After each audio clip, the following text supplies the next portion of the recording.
everybody, welcome back to my channel. I hope you guys are all doing great today. It has actually cooled down magnificently. It was like 93 degrees today. Oh, it was so hot, but it looked like we were gonna have a storm, but we mostly just got wind and the rain didn't really hit us. So yeah, but it did cool things down magnificently and it feels so much better. But anyways, in today's video, I'm actually filming this like, what is it? It's like 8:40 in the evening, so the sun's actually going to be going down here pretty soon.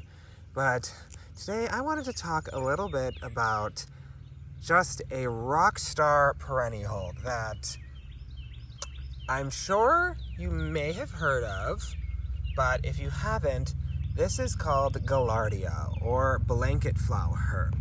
And I've heard multiple reasons why it's called blanket flowers.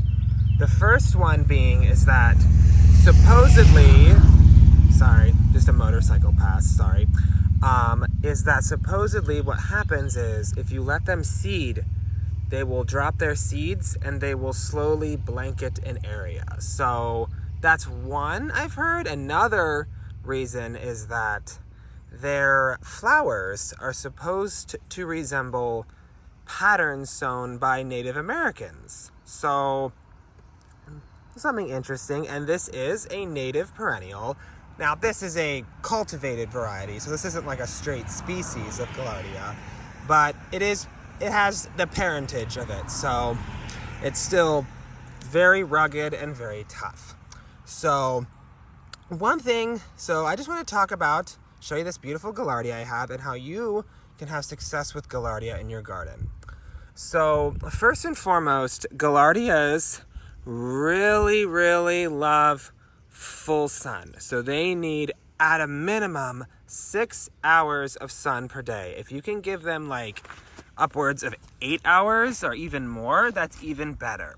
They come from the prairies of North America and they love the sun, which actually leads me to my next point. Sorry, I'm just getting those petals off. Is what soil they like. This is actually quite easy, actually. These are one of those perennials and really one of those plants that you actually can put in pretty poor soil. Like when you plant it, you don't have to really enrich it too much. It actually seems to thrive in poor soils. However, I say this in every video, say it with me, they must have good drainage. This is absolutely vital. And like I was saying, they come from the prairies. So they come from typically dry, kind of a little bit drier areas. Maybe not quite desert, but like they come from areas with reasonably low rainfall, and they really enjoy that because that's where they've adapted to. So I did want to say that you really need to plant them in well-drained soil. Do not plant them in clay soils. In fact, what you should do if you are planting them in the ground, we have heavy clay here in the Buckeye State. It's a pain, so we have to try and get as much of that clay out as possible and make it as light and as airy as possible. They do not like wet feet. They will rot and die, especially over the winter time. Like they may last through the summer, but once winter sets in and you have really wet soil, they will not appreciate that and they will probably not come back after that. So it is very vital to give them really sharp drainage. So that is soil. But again, they actually seem to prefer poor soils.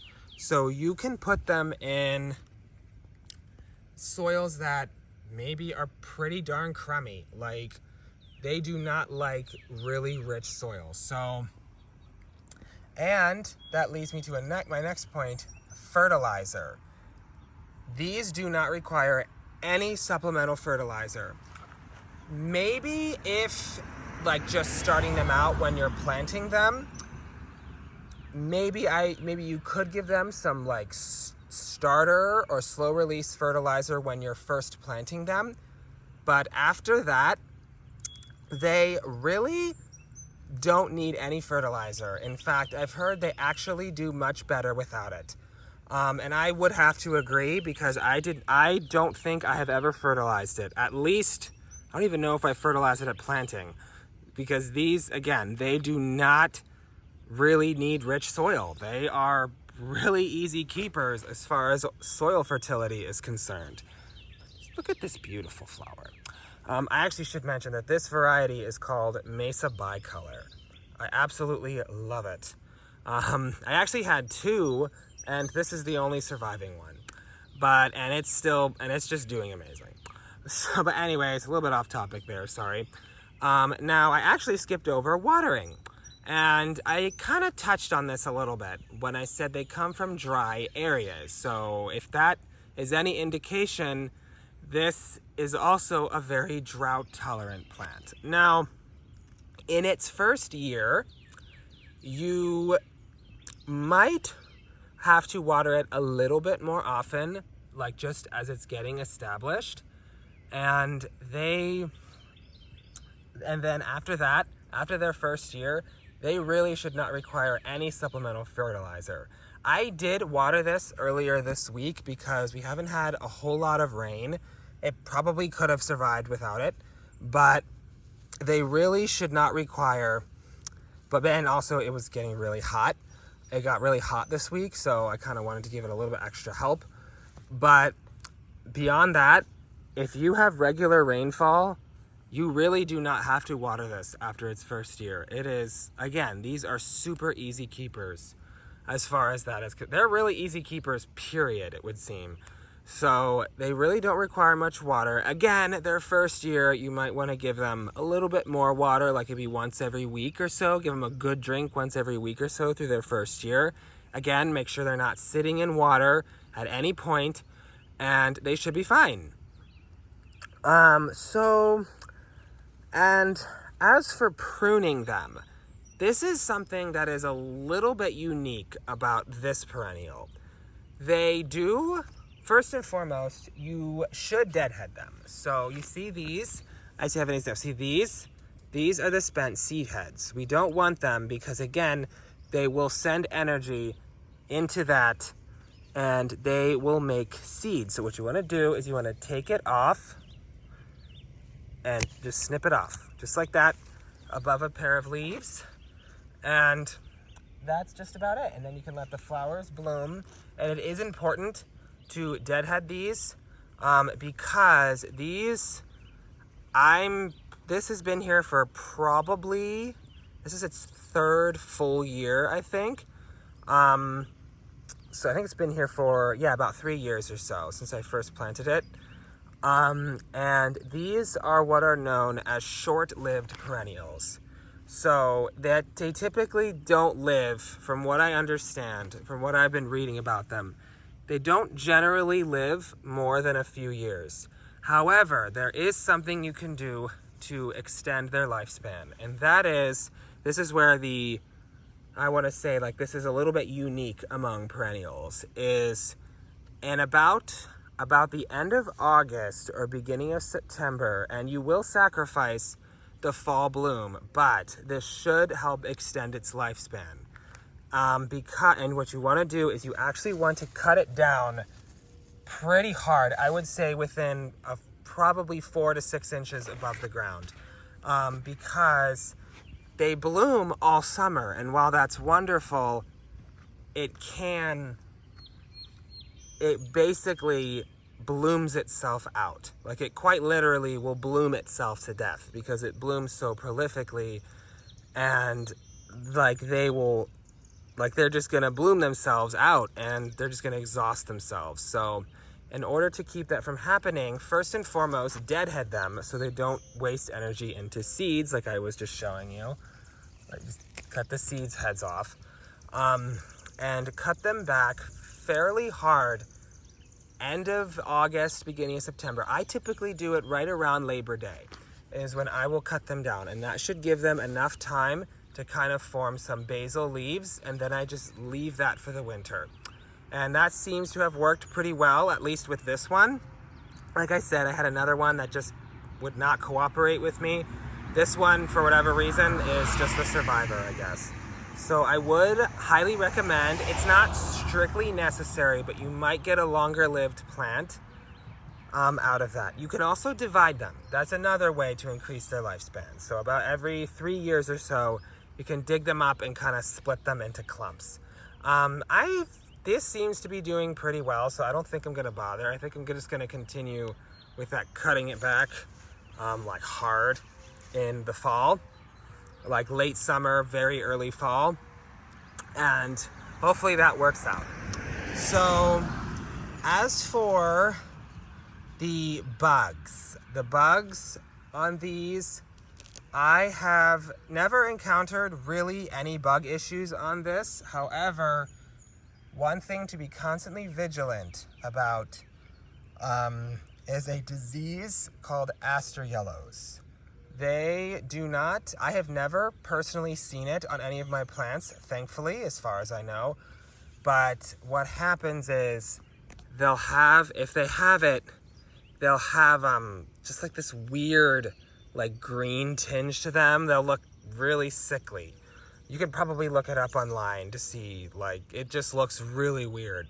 They can also affect echinacea, and yeah, it can affect a lot of plants in the daisy family in particular. It can also affect other plants, but the daisy family is the main target for it, I guess. So do be aware of that, and if they do contract it, unfortunately, there is nothing to do except to dig it out and get rid of it. So, and just dig out the whole plant, and unfortunately you're just gonna have to discard it. But hopefully that doesn't happen. If you have a lot of ladybugs, then that's actually that shouldn't be too much of a concern. I don't worry about it. I try not to worry about it too much. Like if you can attract beneficial insects to take care of the leaf hoppers that spread it, mainly like ladybugs and stuff like that, or just whatever its predators are. I'm not sure it's ladybugs, but you can try and attract beneficial insects, and that should hopefully keep them in check. Again, I've personally never had a problem, but just something to be aware of. So that's kind of it on this video about this Gaillardia. And I hope you guys will give them a try. They're super, super pretty. And I should also mention, actually, before I go, there are annual versions of these. So when you're shopping for them, make sure that if you want a perennial variety, that you get one called Gaillardia grandiflora or Gaillardia aristata. Those are the botanical names. Those are the perennial varieties. There is an annual variety that has Gaillardia pelchula, I believe is how you pronounce it. So that is the annual version. So if you're looking specifically for a perennial variety of them, look for either Gaillardia grandiflora or Gaillardia aristata. And like I said, they're tough plants, and they should do wonderfully if you have a sunny spot, well-drained soil, like very well-drained, and you don't feed them, and just do some pruning on them, deadheading and cutting back close to the end of the season, like late August, September, depending on where you live, and they should be very happy campers. So I think they're very pretty too. I love them so much. So hope you guys enjoyed this video, and hope you found it informative, and again, hope you give them a try if you haven't already.